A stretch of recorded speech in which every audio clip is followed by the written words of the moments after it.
നമസ്കാരം. സ്വർണ്ണക്കടത്ത് കേസുമായി ബന്ധപ്പെട്ട പ്രതികരണം നടത്തിയ കെ.ടി. ജലീൽ എം.എൽ.എക്കെതിരെ SYS നേതാവ് നാസർ ഫൈസി കൂടത്തായി. ജലീലിന്റെ പ്രസ്താവന ദുരുദ്ദേശപരമാണെന്ന് നാസർ ഫൈസി പറഞ്ഞു. മതപണ്ഡിതന്മാരെ അനാവശ്യമായി വലിച്ചിഴക്കുകയാണ് ജലീൽ പിണറായിയുടെ ഉപകരണമാണെന്നും അദ്ദേഹം പറഞ്ഞു. കള്ളക്കടത്തിന് മതവൽക്കരണം കൊണ്ടുവരാനാണ് ജലീൽ ശ്രമിക്കുന്നത്. ഇതിനെ മതപരമായ വീക്ഷണത്തിൽ കൊണ്ടുവരരുത്. ഇത്തരം കുറ്റകൃത്യങ്ങൾ ചെയ്യുന്നവർ ആരായാലും പൊതുസമൂഹം നേരിടുകയും പരമാവധി ബോധവൽക്കരണം നടത്തുകയും ചെയ്യണം. മുസ്ലിം പണ്ഡിതന്മാരെയും ഖാളിമാരെയും പാണക്കാട് തങ്ങന്മാരെയും കുറിച്ചുള്ള ജലീലിന്റെ പ്രസ്താവനകൾ ദുരുദ്ദേശപരമാണ്. കെ.ടി. ജലീൽ നേരത്തെയും സമസ്ത നേതാക്കന്മാരെയും ആലിക്കുട്ടി മുസ്ലിയാരെയും അടച്ചാക്ഷേപിച്ചിട്ടുണ്ട്. ഇങ്ങനെ ചെയ്ത് മറ്റു വിഭാഗത്തിന്റെ സിമ്പതി നേടലാണ് ജലീലിന്റെ ലക്ഷ്യം. ജലീൽ പിണറായി വിജയന്റെ ഉപകരണമായി പ്രവർത്തിക്കുകയാണെന്നും നാസർ ഫൈസി പറഞ്ഞു.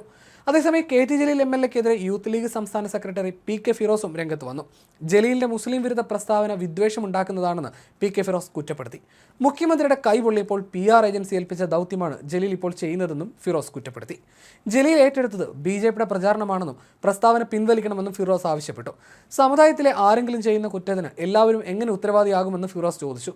മലപ്പുറത്തെ ഒറ്റുകൊടുത്തത് ജലീലാണെന്നും പ്രസ്താവന പിൻവലിച്ച് നാടിനോട് മാപ്പ് പറയണമെന്നും ഫിറോസ് ആവശ്യപ്പെട്ടു. അതേസമയം മുസ്ലിം ലീഗിനെതിരെ രൂക്ഷ വിമർശനവുമായി കെ.ടി. ജലീൽ എം.എൽ.എയും രംഗത്ത് വന്നിരുന്നു. മലപ്പുറത്തുകാരനായ തന്നെ കൊത്തിവലിക്കാൻ മുസ്ലിം ലീഗ് എറിഞ്ഞു കൊടുക്കുകയായിരുന്നുവെന്നാണ് കെ.ടി. ജലീലിന്റെ ആരോപണം. ലീഗുകാർ തന്റെ പിന്നാലെ വേട്ടപ്പട്ടിയെ പോലെ ഓടുകയായിരുന്നു. കള്ളപ്രചാരണങ്ങൾ മുസ്ലിം ലീഗ് തനിക്കെതിരെ ഉപയോഗിച്ചുവെന്നും കെ.ടി. ജലീൽ പറഞ്ഞു. സ്വർണ്ണക്കടത്തുമായി ബന്ധപ്പെട്ട് നടത്തിയ പരാമർശത്തിൽ തന്റെ വാക്കുകൾ വളച്ചൊടിച്ചുവെന്ന് കെ.ടി. ജലീൽ ആരോപിച്ചു. വളരെ സതുദ്ദേശപരമായി താൻ നടത്തിയ പ്രസ്താവനയെ വളരെ വികൃതമായിട്ടാണ് PMA സലാം പറഞ്ഞത്. താൻ മലപ്പുറം വിരുദ്ധത പറഞ്ഞു എന്ന നിലയിൽ വരുത്തി തീർത്തുവെന്നും ഇതിനെ ചൊല്ലി സൈബറിടങ്ങളിൽ വലിയ വിമർശനങ്ങൾ ഉയർന്നുവെന്നും കെ.ടി. ജലീൽ വാർത്താ സമ്മേളനത്തിൽ പറഞ്ഞു. മലപ്പുറം ജില്ലയെയോ ജനതയോ മോശക്കാരെ ചിത്രീകരിച്ചിട്ടില്ല. മുസ്ലിങ്ങൾ മുഴുവൻ സ്വർണ്ണക്കള്ളക്കടത്തുകാരാണെന്ന് താൻ പറഞ്ഞിട്ടില്ല. താൻ പറഞ്ഞ കാര്യങ്ങൾ വളച്ചൊടിക്കുകയാണ് ചെയ്തത്. ലീഗ് അധ്യക്ഷൻ എന്ന നിലയിലായിരുന്നില്ല പാണക്കാട് തങ്ങളോട് മതവിധി പുറപ്പെടുവിക്കാൻ ആവശ്യപ്പെട്ടത്.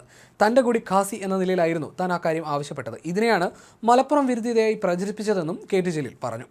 മന്ത്രിയായിരുന്ന സമയത്ത് വലിയ രീതിയിൽ സ്വർണ്ണക്കടത്തുമായി ബന്ധപ്പെട്ട ആരോപണങ്ങൾ ഉയർന്നു വന്നിരുന്നു. കോൺഗ്രസും മുസ്ലിം ലീഗും അതിനെ സപ്പോർട്ട് ചെയ്തു. അന്ന് വലിയ രീതിയിലുള്ള സമരപരിപാടികൾ എനിക്കെതിരെ സംഘടിപ്പിച്ചു. അന്ന് താൻ മലപ്പുറത്തുകാരനാണെന്നൊരു ബോധ്യം അവർക്കില്ലായിരുന്നു. താൻ പറഞ്ഞത് കരിപ്പൂർ കേന്ദ്രമായി കള്ളക്കടത്ത് നടന്നു എന്നാണ്. അത് പോലീസ് പിടിക്കുമ്പോൾ സ്വർണ്ണത്തിലെ തൂക്കം കുറയുന്നു. അതിന് പോലീസ് ഉദ്യോഗസ്ഥർ കൂട്ടുനിൽക്കുന്നുണ്ടോ എന്ന് അന്വേഷിക്കണം. കള്ളക്കടത്തിന് പിടിക്കപ്പെട്ടത് ഭൂരിഭാഗവും മുസ്ലിം സമുദായത്തിലുള്ളവരാണ്. അതാണ് താൻ ചൂണ്ടിക്കാണിച്ചത്. കള്ളക്കടത്തിന് പിടിക്കപ്പെടുമ്പോൾ പലരും പറയുന്നത് കള്ളക്കടത്ത് മതപരമായി തെറ്റല്ല എന്നാണ്.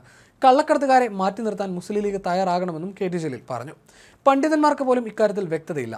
ഏത് മതസമുദായത്തിലാണെങ്കിലും ആ മതത്തിലുള്ളവരാണ് ബന്ധപ്പെട്ട് ഇത്തരം തെറ്റുകൾ ചൂണ്ടിക്കാണിക്കേണ്ടത്. മുസ്ലിം ലീഗ് പറയുന്ന കാര്യങ്ങളെ വളച്ചൊടിച്ച് നാട്ടിൽ പ്രശ്നങ്ങൾ ഉണ്ടാക്കാൻ ശ്രമിക്കരുത്. മുസ്ലിങ്ങളെല്ലാം സ്വർണ്ണ കള്ളക്കടത്തുകാരാണെന്ന് താൻ പറഞ്ഞിട്ടില്ലെന്നും കെ.ടി. ജലീൽ കൂട്ടിച്ചേർത്തു. നിയമം കൊണ്ട് തടയാൻ കഴിയാതെ വരുമ്പോഴാണ് മത നേതാക്കളെ സമീപിക്കുന്നത്. ഓരോ വിശ്വാസികളോടും അവരുടെ മതപരമായി പറയണം ഇത്തരം പ്രവർത്തികൾ തെറ്റാണെന്ന്. ഇത്തരം തെറ്റുകൾ ചൂണ്ടിക്കാണിക്കേണ്ടത് തൻ്റെ കടമയാണ്.